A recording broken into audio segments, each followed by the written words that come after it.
আসসালামু আলাইকুম সবাইকে, সকলকে স্বাগত জানাচ্ছি ওডলিজের আজকের ভিডিওতে। আমি মনীষা আপু আছি তোমাদের সাথে, যেখানে আজকে আলোচনা করব আমাদের ফর্মাল লেটার রাইটিং প্রসেসটা নিয়ে। আমাদের কিভাবে একটা অ্যাপ্লিকেশন অথবা ফর্মাল লেটারটা লিখতে হয়, যেটা আমাদের সেকেন্ড পেপারে এসে থাকে, আর কিভাবে লিখলে আমাদের ফুল মার্কটা আমরা অবটেইন করতে পারবো, সেটা সম্পর্কে আজকে আমরা আলোচনা করব। যেহেতু হাতে সময় খুব কম, তাহলে চলো দেরি না করে এখনই আমরা ভিডিওটা শুরু করি বা আমাদের মেইন ক্লাসটা শুরু করি। তাহলে প্রথমে কি আছে, আমাদেরকে দুইটা ওয়ে, একটা হচ্ছে ফরম্যাট শিখতে হবে, আর আমাদের কি কি রুলস ফলো করে ফর্মাল লেটারটা লিখতে হবে সেটাও শিখতে হবে।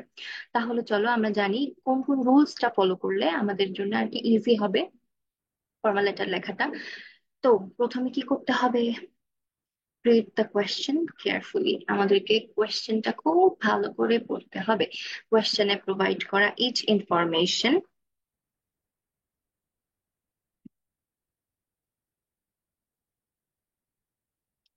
কোয়েশ্চেনে প্রোভাইড করা ইচ ইনফরমেশন আমাদেরকে খুব ভালোভাবে মনোযোগ দিয়ে পড়তে হবে।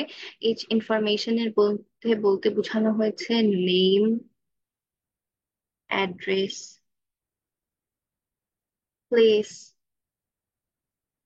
তারপরে অফিসিয়াল ভাবে টপিক, যেটা আমাদেরকে sit in the school hostel বলেছে নাকি আমাদের স্কুল হোস্টেলের সিট থেকে বরখাস্ত করার বিষয়ে আলোচনা করা হচ্ছে।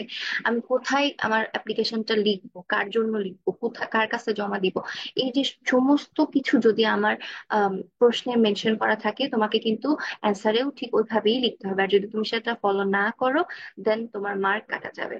তোমার মার্ক, যে তুমি যেটা ভাবছো যে তুমি সবকিছু অনেক ভালোভাবে লিখছো, তুমি পুরো ফরম্যাট ক্লিয়ার করে লিখছো, সবকিছু ঠিক আছে, বাট এক্সাক্ট যে টপিকটা চেয়েছে, যে হচ্ছে তোমাকে যে ইয়াগুলা প্রোভাইড করা আছে, ইনফরমেশন গুলো প্রোভাইড করা আছে, তুমি ওগুলা দিতে পারো নাই, তোমার মার্ক কাটা যাবে, এটাই স্বাভাবিক, এক্সামিনার এগুলা লক্ষ্য করবে। এরপরে ইউজ প্রফেশনাল ল্যাঙ্গুয়েজ। আচ্ছা, ইয়া ফর্মাল লেটার, যেহেতু যেহেতু ফর্মাল লেটার আমাদেরকে ফর্মালি লিখতে হবে। তো ফর্মাল লেটার ফর্মালি লিখতে গেলে কি করতে হবে, আমাদেরকে প্রফেশনাল ল্যাঙ্গুয়েজ গুলো ইউজ করতে হবে, রেসপেক্টফুলি, তারপরে হচ্ছে যে রিগার্ডিং, বা খুব সুন্দরভাবে যেভাবে আমরা উপস্থাপন করে থাকি বা যেভাবে মুখস্থ করে থাকি, তো সেগুলো আমাদেরকে প্রোভাইড করতে হবে।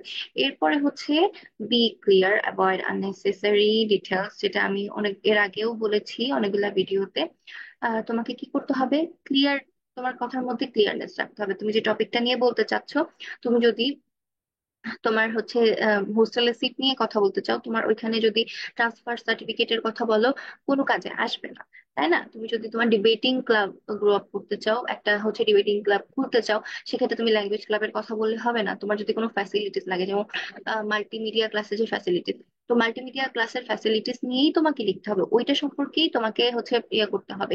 এখানে তোমার হচ্ছে টিচারটা কি বললো, এটা কি বললো, ওটা বলে লাভ নেই, তোমার লাগবে সেটা তোমাকে বলতে হবে, ইনফরমেশন প্রোভাইড করতে হবে, এটার ইম্পর্টেন্স জানাইতে হবে, তোমাকে ইনফরমেশনটা দিতে হবে। তো যাতে ওই ইনফরমেশন গুলো আননেসেসারি না হয়, এদিকে খেয়াল রাখতে হবে। গেল। এরপরে হচ্ছে আমাদের check the spelling, grammar and punctuation. আচ্ছা, ফর্মাল লেটার হচ্ছে এমন একটা জিনিস, যেটা তুমি যদি একটু ফরম্যাটটা একটু ফোকাস দিয়ে লিখতে পারো, একটু ক্লিয়ার করে ভালোভাবে লিখতে পারো, তোমার স্পেলিং, গ্রামার, পাঞ্চুয়েশন ঠিক থাকে, তাহলে তোমার মার্ক কেউ আটকাইতে পারবে না। তুমি হায়েস্ট মার্ক খুবই খুবই ইজিলি পেয়ে যাবা, পানির দামে পেয়ে যাবা। তো এটা কোনো বিষয় না, যদি একটু ফোকাস দাও দাও তোমরা। তো আমি তোমাদেরকে হাইলি সাজেস্ট করবো, ফর্মাল লেটার পড়ার সময়, প্র্যাকটিস করার সময়, ইভেন পরীক্ষার খাতায় লেখার সময়, সব সময় ফোকাসড থাকতে হবে এই বিষয়টাতে। এরপরে কি করতে হবে, মেন্টাল হচ্ছে মেনটেইন আ formal tone, formal letter. So basically তোমাকে প্রফেশনাল ল্যাঙ্গুয়েজ ইউজ করতে হবে, ফর্মাল টোন ইউজ করতে হবে, তোমার টোনটা যাতে সবসময় একরকমই থাকে, তোমার টোনের মধ্যে যেন বা তোমার লেখার মধ্যে যেন কোনো থ্রেট বা খুবই উইকনেস এরকম কিছু না আসে।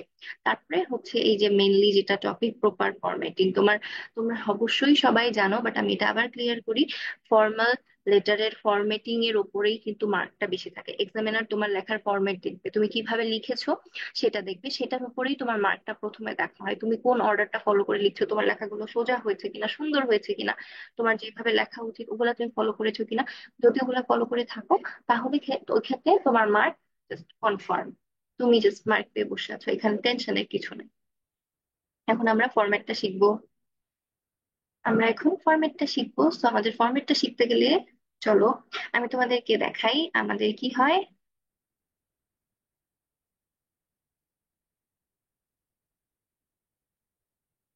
ধরো এটা খাতা, এটা আমাদের খাতার লেফট সাইড, এটা আমাদের খাতার রাইট সাইড। আমি সবসময় বা আমরা সবাই জানি, আমি সবসময় লিখে আসছি, আমরা সবাই লিখে আসছি ছোটবেলা থেকে, তো এটা আদার আদার মানে স্পেশাল করে বলার কিছু নেই, বাট স্টিল যারা জানো না, অনেকে জানি না, তাদের জন্য সবসময় বলে রাখি আমাদের অ্যাপ্লিকেশনটা লিখবো আমরা লেফট পেজে। লেফট পেজে লিখতে হয়, সবসময় লেফট পেজে লিখতে হয়, উইদাউট মার্জিন লিখতে হয় আমাদের। কি করতে হবে, ফর্মাল লেটারে কোনো মার্জিন থাকা যাবে না। ফর্মাল লেটারে কি করতে হবে, কোনো মার্জিন থাকা যাবে না, জাস্ট একটা সাদা খাতা, একটা সাদা পেজ থাকবে ওখানে, আমাদেরকে জাস্ট আমাদের লেখাটা লিখতে হবে। আমরা কি করব প্রথমে, আমাদের সবকিছু লেফট সাইডে, সবকিছু সবসময় মনে রাখবা, লেফট লেফট লেফট, ফর্মাল লেটারের সবকিছু লেফট। আমরা লিখবো লেফট সাইডে, লিখবো সব লেফট সাইড থেকে সবকিছুই, আমরা সবকিছু এই এই অর্ডারটা ফলো করব, এই সাইডটা ফলো করতে হবে। লেখাটা এই সাইডে হবে, আমাদের ডেট থাকতে হবে। Mention the recipient and recipient's address, তুমি যদি তোমার কলেজের প্রিন্সিপালের কাছে লিখো, এখানে তোমার প্রিন্সিপালের হচ্ছে নামটা লিখতে, মানে তোমার দা প্রিন্সিপাল উল্লেখ করতে হবে, দেন তোমার কলেজের প্রিন্সিপালের নামগুলো উল্লেখ করতে হবে, তোমার অ্যাড্রেসটা উল্লেখ করতে হবে। এই গেল। এরপরে কি করতে হবে, আমাদেরকে একটা সাবজেক্ট প্রোভাইড করতে হবে, এখানে আমাদের একটা সাবজেক্ট প্রোভাইড করতে হবে, যেটা আমরা করে থাকি, এটার উপরে মার্কিং আছে। সো এই যে পোর্শনটুকু না, এই পোর্শনটুকু কি করতে হবে, আমাদের অবশ্যই কোনো ভুল থাকা যাবে না, কোনো মিস্টেক থাকা যাবে না এই পোর্শনটাতে। এটা আমরা যত সুন্দরভাবে ক্লিয়ার একটা ইনফরমেশন দিয়ে লিখতে পারবো, তত সুন্দর করে তোমার একটা মার্ক থাকবে। এরপরে হচ্ছে আমাদের স্যালিউটেশন। স্যালিউটেশন মানে আমি আমার এর আগের ভিডিওতে উল্লেখ করেছিলাম, স্যালিউটেশন বলতে আমি কিভাবে কাউকে অ্যাড্রেস করছি, dear sir, dear ma'am, respectful ma'am. তো এগুলা হচ্ছে তোমার স্যালিউটেশনের মধ্যে পড়ে। এরপরে হচ্ছে আমাদের যে বডি, যে পার্টটা, সেই বডিটা যাবে এখানে। এখানে তুমি তোমার ইনফরমেশন গুলো প্রোভাইড করবা, ইনফরমেশন প্রোভাইড করার পরে এরপরে কি আসছে, আমাদের ক্লোজিং। আচ্ছা, আমি মনে হয় একটু তাড়াতাড়ি কথা বলছি, আমার বোঝানোর নিয়ে যেহেতু আমাদের হাতে সময় খুবই কম, তো আমি চেষ্টা করছি খুব কম সময়ের মধ্যে তোমাদের কভার করানোর। তারপরে যদি মনে হয় যে একটু স্লো কথা বললে ভালো হয় বা কোনো প্রবলেম থাকে, এনি ইনকোয়ারিজ থাকে, জাস্ট কমেন্ট করে ফেলবা, যে কোনো কিছু জানতে মন চাইলে সেটা আমি তোমাকে যত যত দ্রুত সম্ভব প্রোভাইড করার চেষ্টা করবো। আমার ভুল হলেও সেগুলো ধরাই দিবা, এগুলো আমাকে হেল্প করবে আমাকে নিজেকে ইমপ্রুভ করার জন্য। এরপর হচ্ছে আমরা কি করব, ক্লোজিং। ক্লোজিং মার্কটা, আচ্ছা আমাদের আমি বলে দিই, date, mention the recipient and recipient address, subject, এই তিনটা, আর ক্লোজিং, এই চারটার উপরে অনেক বেশি মার্ক ডিপেন্ড করে, এটার উপরে আমাদের মার্ক খুব মানে হাইলি ভাবে ডিপেন্ড করে। সো হচ্ছে কি হলো, আমাদের বডির পরে আমরা কি করব, ক্লোজিং দিব, ওই যে I therefore, we therefore, যে পোর্শনটুকু থাকে ওইটা অনেক সুন্দর করে লিখতে হবে, কারণ ওখানে মার্ক থাকে। এরপরে হচ্ছে ওই যে সিনসিয়ারলি ইয়োর্স দিয়ে কি করতে হবে, ইওর ইনফরমেশনটা হচ্ছে প্রোভাইড করতে হবে, তোমার নাম, তোমার ক্লাস রোল, তোমার বা তুমি কোথা থেকে বিলং করতেছো, তোমার অ্যাড্রেস, সেকশন, সবকিছু। এগুলাই আর কি হচ্ছে আমাদের ফরম্যাট। এই ফরম্যাটটা ফলো করে লিখলে হচ্ছে আমি আশা করছি, এক পৃষ্ঠার মধ্যে অবশ্যই লেখার চেষ্টা করতে হবে, লেফট থেকে রাইট সাইডে যাওয়া যাবে না। আমরা ট্রাই করব একটা পৃষ্ঠার মধ্যেই আর কি, যতটা সুন্দরভাবে, যতটা শর্টে পুরো ইনফরমেশনটা গ্যাদার করা যায় ঠিক সেভাবেই লেখার। তো এভাবে লিখলে আর কি আমাদের ফর্মালিটিটা একেবারে একেবারে একেবারে টোটালি 5 স্টার লেভেলে যাবে। এই হচ্ছে ফরম্যাট। এখন আমি তোমাদেরকে দেখাবো কিভাবে আসলে লিখতে হয় বা কিভাবে, এতক্ষণ তো আমরা আলোচনা করলাম, দেখলাম, এখন আমরা একটা রিয়েলটা দেখি। এই যে দেখো কি আছে, সাপোজ ইউ আর স্টুডেন্ট। আচ্ছা, এটা কিন্তু আমাদের একটা বোর্ড কোয়েশ্চেন 2023-এর, আই গেস। এখানে কি হলো, suppose you are student of X college. আমাদের কোয়েশ্চেনে যে কোনো একটা কলেজ উল্লেখ থাকতে পারে, যেমন মাইলস্টোন কলেজ ঢাকা, এটা উল্লেখ থাকতে পারে। সো মেক শিওর তোমার ওখানে কোন কলেজ বা কি উল্লেখ করা হয়েছে সেটার নাম তোমার মনে রাখতে হবে। এরপরে now write an application to your principal for your college providing multimedia facilities in the classroom. তোমার ক্লাসে মাল্টিমিডিয়ার যে ফ্যাসিলিটিস, এটার জন্য তোমাকে কি করতে হবে, লিখতে হবে। আচ্ছা, এটার জন্য তোমাকে একটা অ্যাপ্লিকেশন লিখতে হবে। তাহলে আমরা চলো শুরু করি আমাদের অ্যাপ্লিকেশন লেখাটা কিভাবে লিখতে হয় সেটা। এই যে আমাদের একটা খাতার পৃষ্ঠা, খাতার পৃষ্ঠায় দেখছো কোনো মার্জিন নাই, আছে কি, নাই তো। হচ্ছে আমাদের খাতায়ও, মানে পরীক্ষার খাতায়ও কোনো মার্জিন থাকা যাবে না। আচ্ছা, এরপরে কি করব, এই যে ডেট, সবকিছু কিন্তু লেফট সাইডে, দেখছো তোমরা, পুরোটাই কিন্তু লেফট সাইডে। আচ্ছা, কি হইলো, প্রথমে ডেট যাবে, ডেট দেওয়ার পরে আমি কি লিখবো, কাকে লিখছি, প্রিন্সিপালকে, আমাকে বলে দিয়েছে প্রিন্সিপালকে লিখতে তোমাকে, তাহলে হেডমাস্টারের কাছে লিখলে হবে না। তোমার এখানে প্রিন্সিপাল লিখে একটা কমা দিতে হবে, প্রিন্সিপাল, দ্য প্রিন্সিপাল, তারপর এক্স কলেজ ঢাকা। এখানে তুমি তোমার প্রথম তিনটা যে কাজ সেটা তুমি কমপ্লিট করে ফেলছো ফরম্যাটেড। এরপরে হচ্ছে মোস্ট ইম্পর্ট্যান্ট এই যে আমাদের সাবজেক্টটাও সুন্দর করে লিখতে হবে, application for providing multimedia facilities in the classroom. এই যে এইটুকু দেখছো কত সুন্দরভাবে প্রপার ওয়েতে লেখা আছে। তুমি যদি ঠিক এইভাবেই লিখতে পারো তাহলে তুমিও মার্কটাও তোমার প্রপার ওয়েতেই পাবা, ইনশাআল্লাহ। গেল। এরপরে হচ্ছে স্যার। স্যার, এই যে আমার স্যালুটেশনটা গেল, we the students of your college, এখানে কি বলছে? কোশ্চেনটা আমরা আবার একটু পড়ি, যেহেতু আমি বলেছিলাম কোশ্চেনটা ভালো করে পড়তে। Suppose your student of X college, now right application to your principal of your college.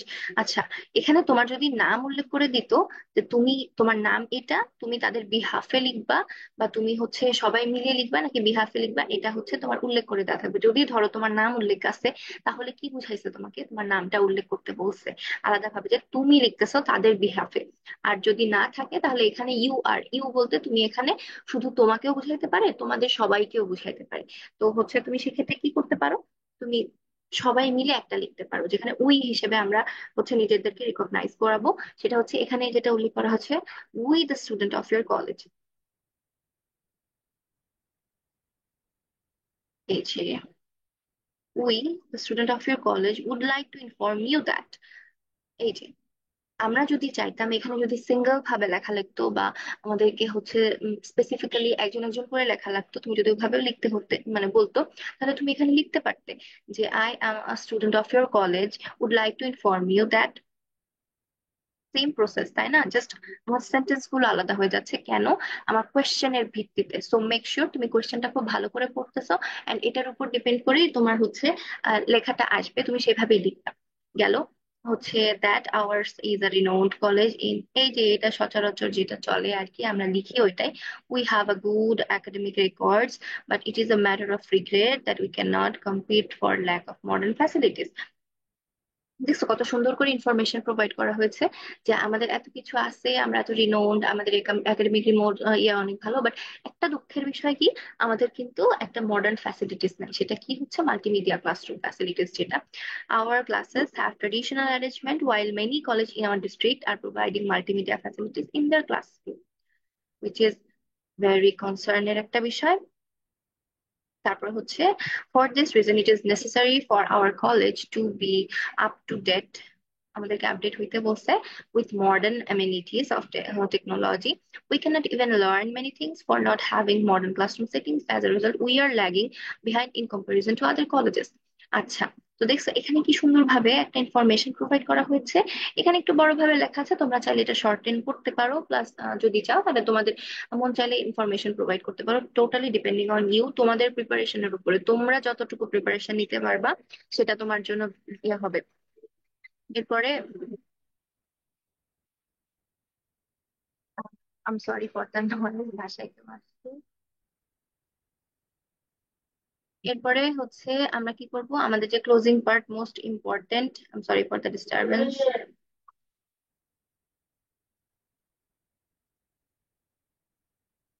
Closing যেটা, we therefore hope that you would kindly take necessary steps to so that we can have multimedia facilities in our classroom and oblige thereby. এই যে এত সুন্দর করে একটা হচ্ছে closing যদি তুমি লিখতে পারো একটা হচ্ছে ফর্মাল ওয়েতে, তারপরে we remain sir sincerely your the student of X college Dhaka. তো এই হচ্ছে আমাদের যে অ্যাকচুয়াল প্রসেসটা, আশা করছি আমি তোমাদের বোঝাইতে পারছি।